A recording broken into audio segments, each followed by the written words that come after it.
to learn from our mistakes and to ensure that it's our responsibility as Sierra Leoneans not to just pigeonhole ourselves. I'm a biologist, I'm a geologist, I'm this and that. We have a responsibility as citizens. That's why I'm extremely happy when we now have Ministry of Information and Civic Education as well. It saddens me sometimes when I read in the newspaper and find out that people are reporting things in a slightly reckless way. And I will not blame anybody. But also we have a job to do. The country is struggling financially. We do not even export toothpicks out of this country. We rely on our natural resources. For those who keep saying we are rich in gold, total gold export from Sierra Leone last year was about $5.6 million. For those who say we are rich in diamond, total export from diamond last year, that's artisanal as well as what we call large scale, that's Kwedu holding. It's about $143 million, roughly. Then we have Sierra Rutile exporting rutile, ilmenite, zircon, doing roughly about $169 million. And then, of course, Pemetco doing bauxite. They've been struggling, doing about $30 to $33 million. The reality, the reason I'm giving these figures is to give us an opportunity to judge for ourselves. As much as we are bickering about our rice can go, there's a bigger picture. We need to develop our country. We need to rediscover our dignity, our somebodyness, our pride, our self-worth. We need to harness our knowledge to ensure that the economy of this country works. And we have to leverage the mineral resources God has given us. So while you are making these decisions on behalf of our brothers and sisters, our moms, let's do it with dedication, with passion, non-partisanship, with some amount of transparency, accountability, that will allow us to say, yes, we are Sierra Leoneans, these are our resources. We are not just giving it free to people. I brought some slides here. The reason being, I've been hearing people going on some trips. I don't know whether it's pilgrimage to Gabon or Benin, here and there. I mean, I'm happy. I can feel the spirit in here. I can feel the energy. Thanks for those who went there. And I also went on a pilgrimage to ensure that the decisions I make on behalf of everybody here are well informed. Okay? And I will start with that. Then I'll provide more context.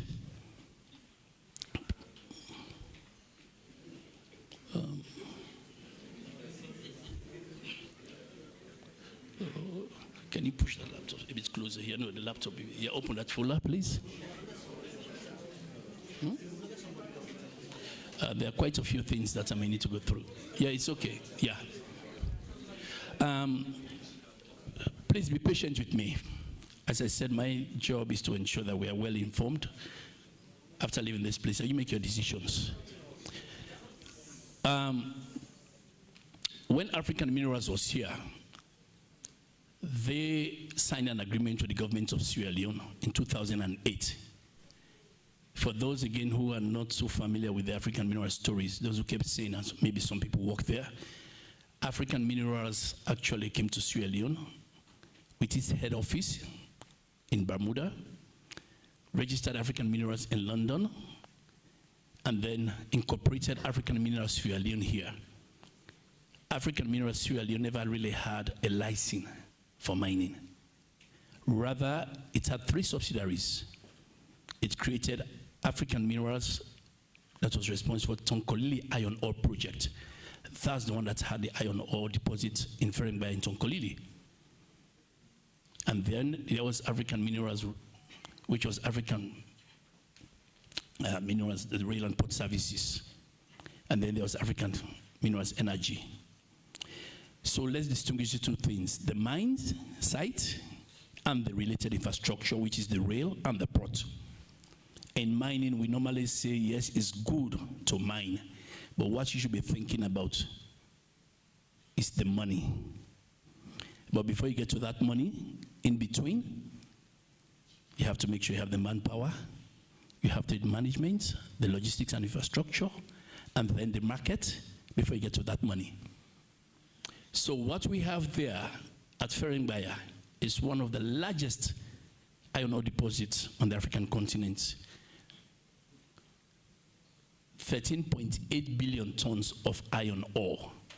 It's not the best quality. Simandou in Guinea is the highest quality, about 4 billion tons. And currently, there are discussions to be investing nearly $16 to $20 billion to develop it.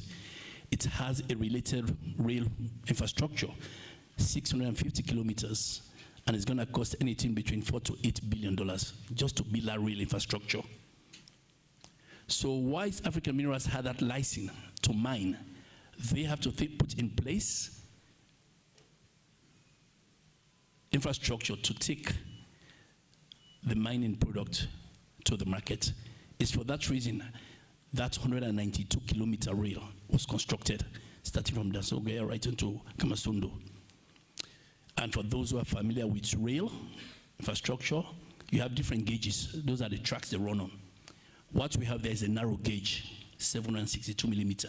The standard gauge, which is normally used for passenger rail and so many other large transportation, that's 1435 millimeters. So what we have there is a narrow gauge, single track. Okay? It has a loop at Ferengbaya, and then one track that goes as far as Pepel, 192 kilometers, going through various chiefdoms, I think Safroko, how they call them, Banti, Mafoki, and getting on to Kamasundo. That rail track was built on purpose for transporting iron ore in very special wagons. These wagons, they take anything between 70 to 75 tons of iron ore. They put them in chain, which forms a train, about 130 of them, put a few locomotives on them, they get to Pepel. At Pepel, that's where basically they unload. There are 2 stackyards, each taking 1 million tons. And then from there they go on conveyor belts, stackers and reclaimers onto barges. Then those barges for transshipment to the market in China. Unfortunately, the Pepel port is not deep enough to take those big ships we normally call Cape size. Those are the ones that are 180,000 to 200,000 tons. So they use Supramax, 50 to 65,000 tons. It's very challenging. When African Mineral came, the plan was to do 10 million tons per annum for the first phase 1, ramp it up to 20 million tons, then 35 million tons per annum. Again, 13.8 billion tons of iron ore sitting in Ferengbaya. African Minerals, they didn't own everything. They owned 75% stake. 25% of that stake in that iron ore mine was owned by Shandong Iron and Steel Group, a Chinese firm. Even the rail and port agreement that was signed, the first one was for 99 years. So for those who are saying, why are you giving Kingo for 20 years? The first one was signed for 99 years. And some might say, why? When you have 13.8 billion tons, and you are only doing 35 million tons at peak per annum, for those who have calculators, you do it. Do the calculation. 13.8 billion tons, and you're only doing 30 million tons a year. Because they needed that guaranteed to make sure that their investment in the rail and port services would be secured. So, they didn't have that money, so other people had to pour in that money, mostly Chinese money. There was China Rail, it's called China Rail Material Commercial Corporation, and Shandong. They poured in $1.6 billion. I repeat, $1.6 billion to build that infrastructure, the 192-kilometer rail. Billion with a B. Billion, B, not B, million. Billion. B. $1.6 billion. Yeah. They're just slightly, I think, about 45% of our current GDP. Yeah. And it became almost impossible for Shandong to continue. And then, fortunately or unfortunately for them, I became the Director General of the NMA. I realized something was not right. I needed to protect the interests of the country. We cannot have 12 13.8 billion tons of iron ore lying down there while we were struggling. Because 2019, 2020, there was no export from this country. So by July 2019, we had to terminate Shandong. And there were reasons, valid ones. Shandong decided to challenge. They decided to go for litigation. But they forgot that we did our homework well. 2018, we had a different government. Things were a bit different. That was a new direction. And I think they felt the impact. So they had to basically withdraw. I was the person who sat with Shandong over several months to negotiate. Because by law, Section 54 of the 2009, when basically we terminate your license, you are supposed to provide an inventory of all the assets, movable and immovable, and submit to the Director of Mines at the NMA, and maybe India as Director General, to provide stewardship and custodianship of those assets, and then pass them on to the Minister of Mines. Shandong were initially reluctant, but we realized we cannot leave 13.8 billion tons of iron ore while our people are suffering. Several negotiations and engagement took place, and then we came to an agreement wherein the assets, where they've invested $1.6 billion from African Minerals to Shandong, they had to relinquish it to the government on condition that will do an independent valuation of the assets, both at Tonkolili Iron Ore Project at Frengbaya, the railway corridor, the 192 kilometers with all its related infrastructure, and then Pepel as well. They did their preliminary assessment. According to them, it was worth anything around $600 to $650 million because of depreciation and tear and wear and the vandalism that took place extensively. After several engagements, Shandong decided they'll pass the assets on to government. That's even better than winning Mercury, because we didn't invest anything. Rather, we inherited something, and we didn't have the expertise, the knowledge, the skills, how to take care of them. The reason today we have the Minister of Transport and Aviation here is at that time, people believed that it's because it's a mining-related infrastructure, it's the Ministry of Mines and Mineral Resources and the NMA that should be dealing with this, even though they didn't have the competencies or expertise in any of these fields. So we inherited something that was bigger than what we thought. What the normal is, you bite more than you can chew. So I learned from that even when you are praying to God to give you something, make sure He gives you the ability as well to handle it. So we decided now, it's not only the rail and port that we are relinquished to the government of Sierra Leone, but even the mine site as well. It also had mining-related infrastructure. And as the mining sector, the mining law gives us only control, or our mandate was over mining concessions, not mining-related assets. So we had a challenge. How do we regulate or deal with that? So we had our job cut out. So we decided we should now, the 2 licenses that were canceled from Shandong, we should proactively ask any other investor to come in and invest, to take ownership of the mine site, not ownership, but at least to occupy, use, manage, maintain, and operate, because the things we are getting dilapidated. Just imagine from November 2017, and we are not talking about July 2019, nearly 30% of the infrastructure had been stolen or damaged. So that's how Kingo came into the picture. Kingo have been in this country for some time. They've been here since 2010. Even had 3 concessions around Tonkolili. For those who are familiar with my interview with Honorable Tawa in Parliament, when I was explaining to him the reasons why they didn't go into production, is because when Shandong and African Minerals were using the rail and port, they never allowed Kingo or any other person to use it. For those who know Frank Timis, he was actually the CEO at AML. When AML went down in March 2015, he actually bought London Mining and then opened up the rail for the deposit that was at Lonsar.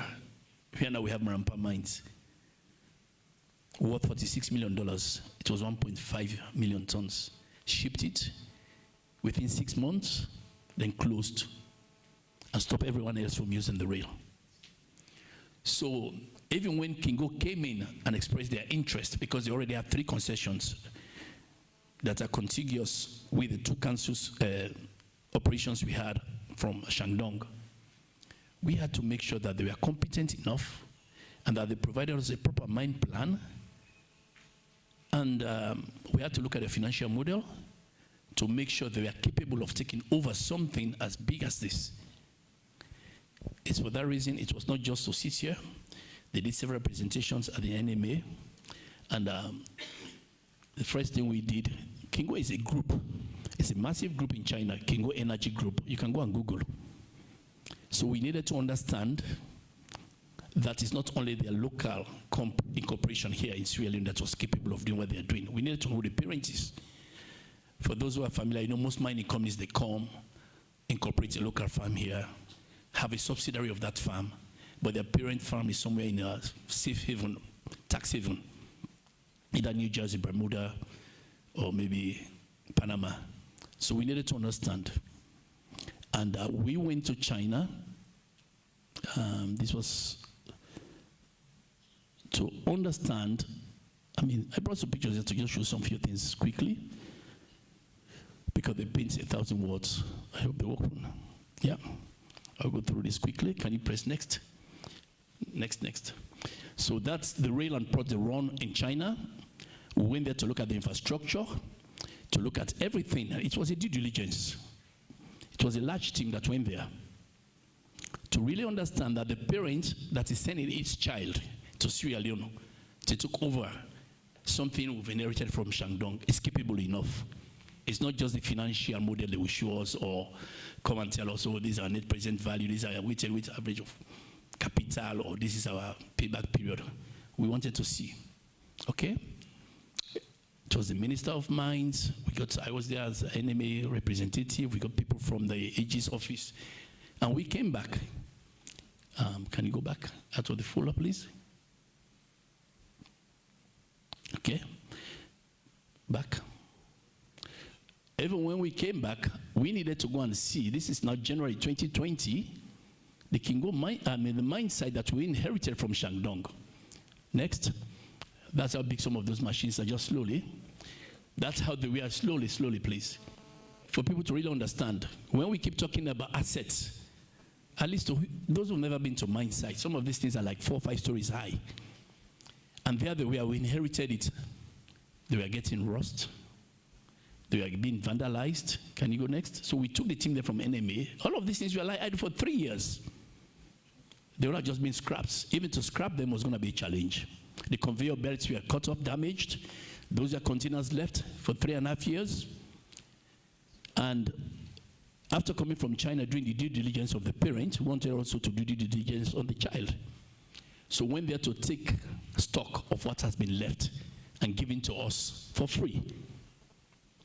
And after that assessment, honestly, I was worried.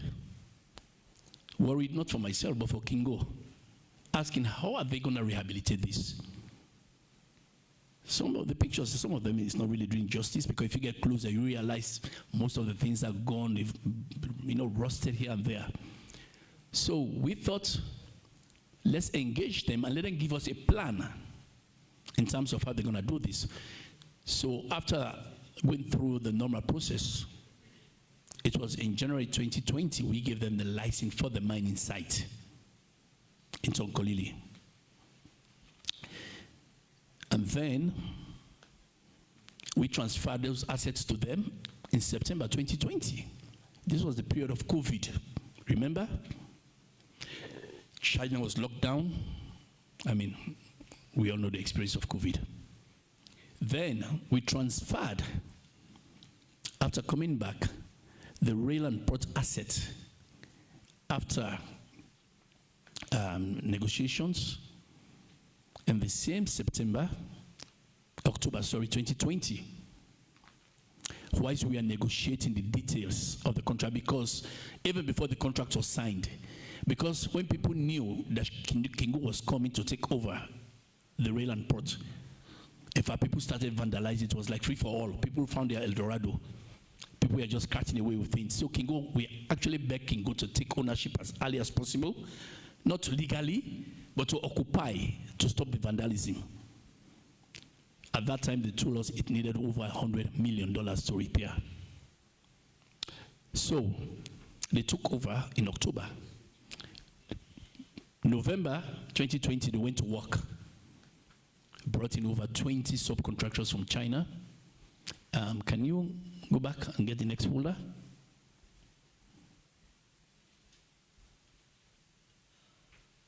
There's the folder there. You've lost it. Desktop.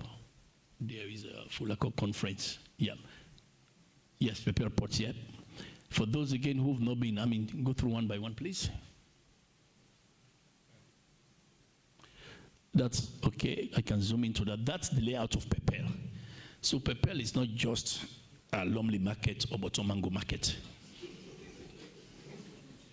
Yeah, where you think you go and pack keke and Okada, you just jump in and that's it. So the Chinese have come with their own keke and keke. They're going to just take away everything. How many people have actually been to Pepel Port? Put your hands up. And I'm sure what I'm saying resonates with you. Massive two-stack yards. Conveyor belts, all sorts of stuff. Again, I said it was dilapidated. Can you go through next? Please be patient with me. Today is Friday. I'm sure the Lord is waiting for us. Yeah, next, please. So we have this for transshipment. All of these things were dilapidated. Go again, please. Even the locomotives, the trains, we are all stuck. Some of them had iron ore packed in them halfway since November 2017, and this is now 2020. Okay? These are some of the things from China. Most of them are just being damaged further. Yep. These wagons, you normally chain them together, like 107 to 120 of them. It takes 6 hours from the mine site to the port, to Pepel Port. It takes another 4 hours to unload, another 6 hours back, then another 4 hours to load. So for those who have been talking about running passenger rail on that track, except if you want to go on suicide mission, you're welcome. I don't know how it's going to happen. And I mean it. It's a narrow gauge. It's been done specifically for those wagons to take 70 to 75 tons. Yeah. That's basically, I had to stand there to see. That's why you call narrow gauge. Yeah, 762 millimeters. Standard is almost twice that. Okay, next. Even all the scarred machineries, everything was actually abandoned. Next. Even the conveyors for transshipment or for loading barges, we are all not working. Electricity was non-existent. Go further. That's us basically doing an inventory of the assets. Can you go further quickly, please? Yep. Okay. Get out of it. Get next folder. For those who have not been to Pepel, at least keep that memory with you. So next time you are talking about a passenger rail leaving people at Pepel, you know what they're going to meet. So when they took over, they brought in over 20 subcontractors. Can you... Yeah? Just hold on. No, don't worry, it arrives yet. I will rise when I get there. Yeah. Try that one, yeah. Open that one, yeah. They started the repair of the rail in November 2017, and then we signed a contract with them in January 2021 for 6 years, 2 years for them to use exclusively. Again, a lot of people have been asking, why 2 years? They were concurrently repairing the rail and facilities and the port facilities, whilst they were also mining the DSO, that's the direct shipping ore, to be able to have some capital and reinvest in the rehabilitation. The rehabilitation cost around $187 million. Can I repeat for you? Take note. Not Leone's, dollars. Yeah?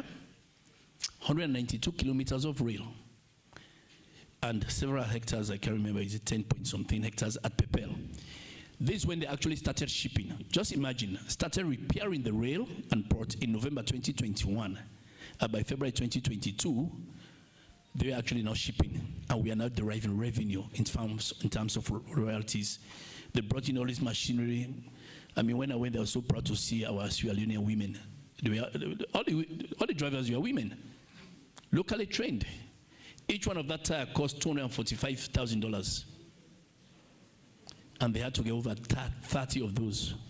Okay, I'm not here to sing the praise of Kingo. I'm here to sing the realities that exist in the mining sector, and I will come to Arise, I will come to Marampa to put everything in context. But that's where we started, because by this time, Arise still is not in the picture. Okay? Then, Arise came into the picture when we had litigation with SL Mining over loans, sir. Not Arise as IIP or Arise Group, but one of the financiers of Arise, AFC, African Finance Corporation. They expressed interest in maybe funding the litigation, or maybe if we win the litigation, if they wanted partnership with the government of Sierra Leone to run the deposit or the mine that was left by London Mining at Marampa. Then we started at the NMA looking at the mining sector in a more holistic way, thinking that we need to establish, special economic zones in Sierra Leone. Because do not forget, Sierra Rutile also does bulk export of rutile, ilmenite, and zircon using NITI 1. Since 1967, is dedicated to them. Siromco 2 was there from the 60s. After the war, Vemetco came from 2008, and they have NITI 2 dedicated to them. Siromco has been doing between 1.8 to 2 million tons of bauxite. Rutile doing anything between 120 and 160 million tons. Yeah.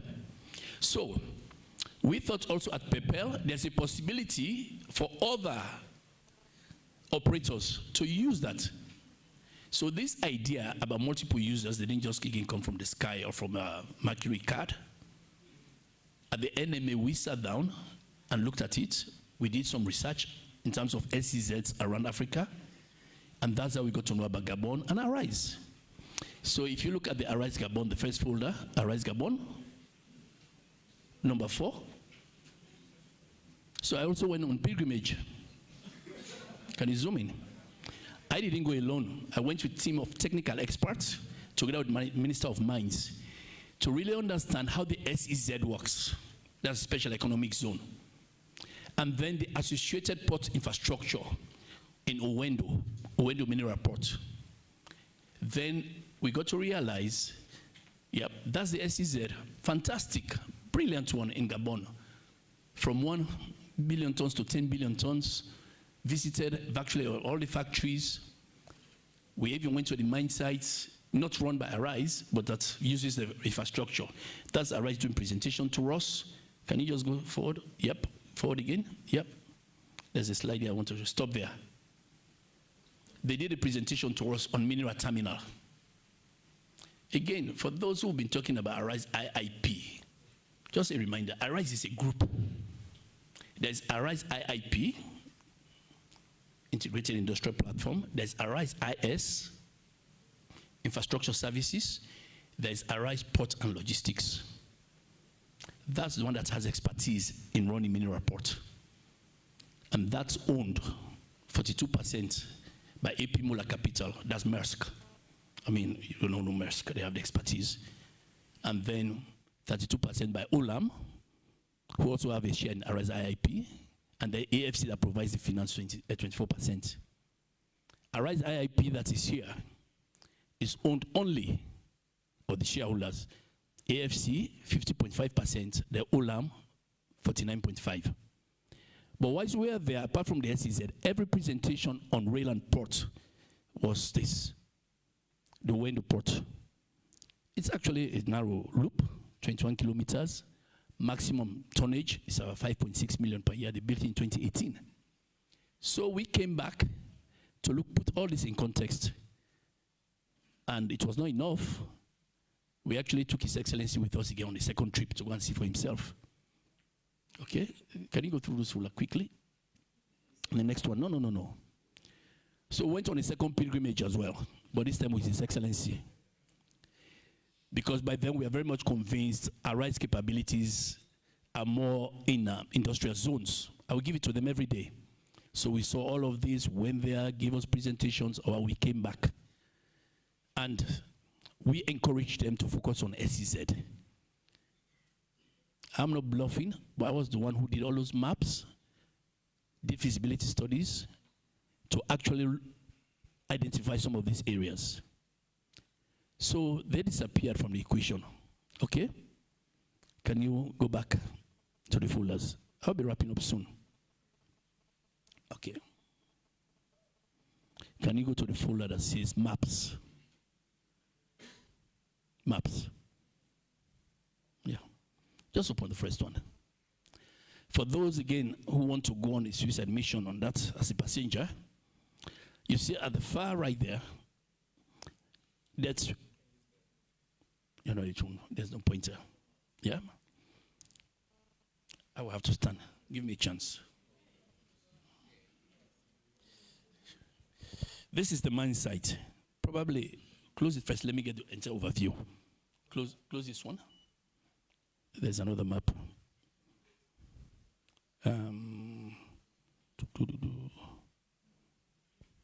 No, wait.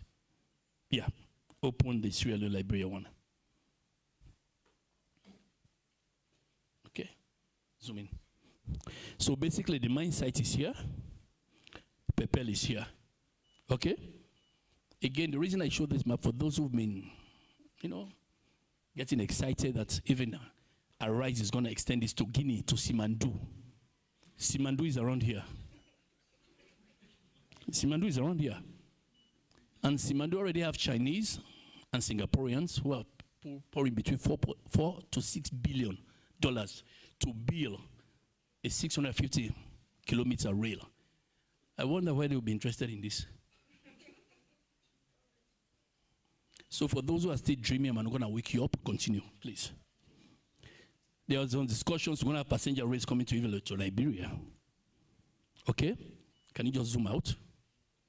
That's 192 kilometers. Okay, hold it there. Yeah, no. Yeah, this Pepel.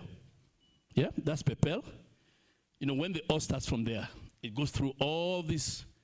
It's mostly rugged terrain, hills and bends here and there. Less populated, so I don't know where the passengers are going to come from.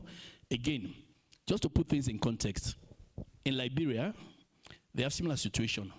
Iron ore deposit in Nimba is run by Metal Acirol. Liberia government took ownership of it in 2007, and they also have the same problem.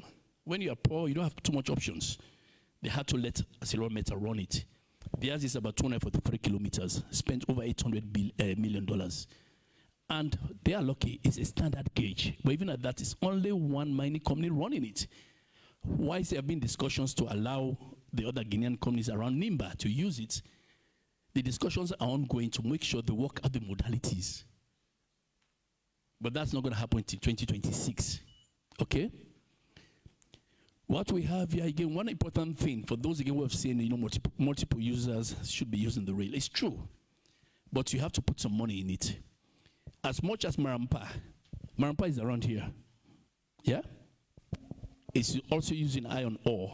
I don't know for those who've been to Marampa, the iron ore is completely different from what is in Ferengaya. One is black and shiny, the other one is brownish, reddish. Both of them are iron ore. You get iron ore from them, but their geological origin is different, and they are poison to each other. You cannot mix them at all.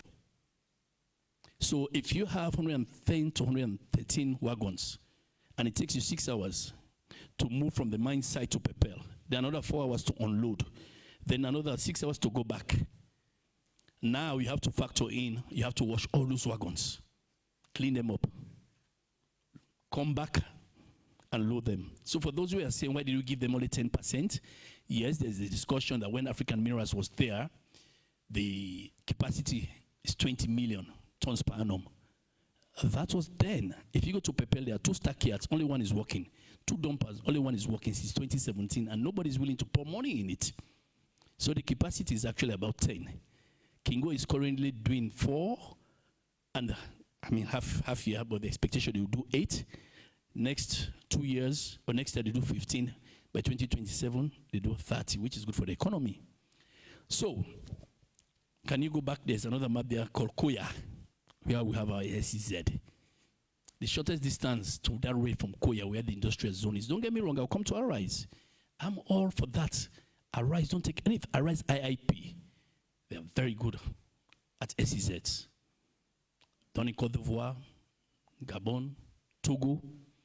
But I don't even know whether they've ever even run a toy train on a table. Not to my knowledge.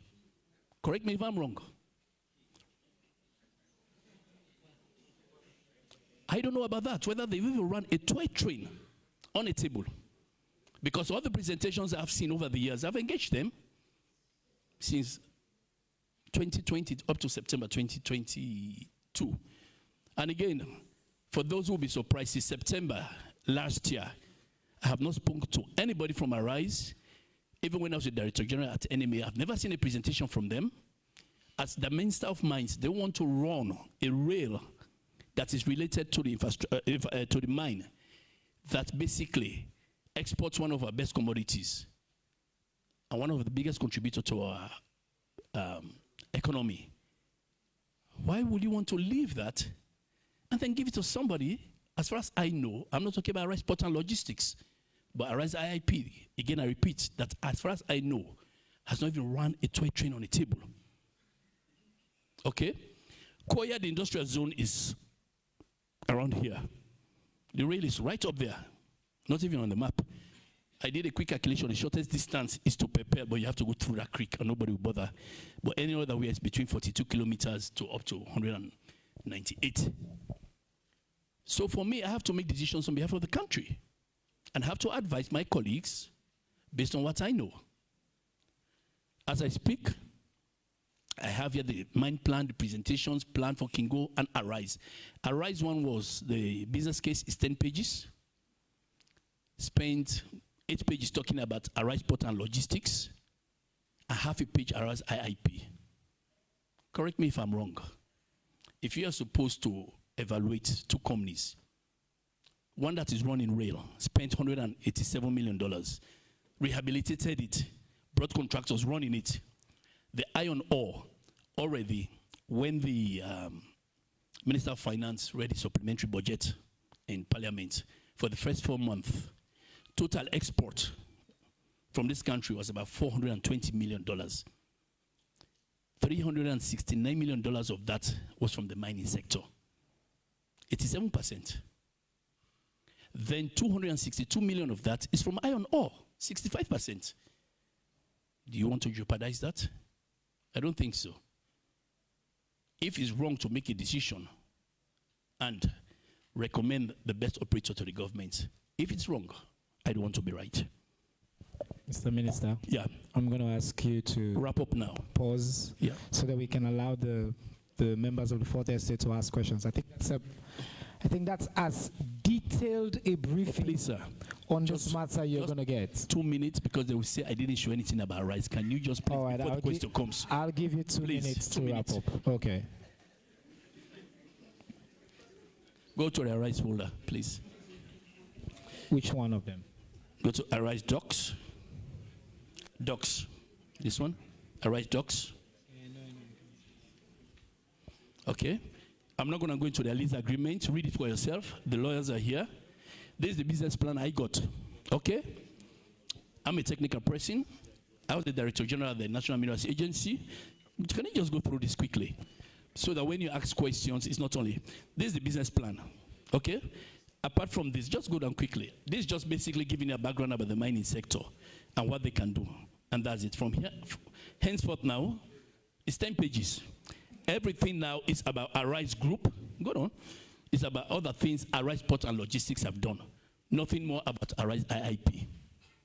I'm a technical person. I'm supposed to, on behalf of everyone here, assess That's all I got. I went to Gabon twice. Can you just close that? Let me just show you something. And that will be, no, not that one. I won't go there. I'm not a lawyer. Go to Kingo's presentation here. Open the PowerPoint one. Just for yourself. You don't even have to be technical. As long as you're not blind, see for yourself. This is the presentation they did. Just go through that. Yeah? Go. Just scroll through quickly so we don't waste time. Yes, somebody comes to you. Go down. This is business. Go, up. This, for those who are geologists can understand, somebody is telling you that they've done some work. They've done the quantification. Estimate. Can you go up? Their license. Go up again quickly so we don't waste time. I'll come to something. Further up. Yeah. Giving a holistic view. Just go. Yeah? No. Let's go through, yeah. About their timeline with a plan. Go down. Yeah. Go again quickly. With everything, how they're going to work, the phases or what are we visited. That's what I expect from anybody who wants to come and invest in Sierra Leone.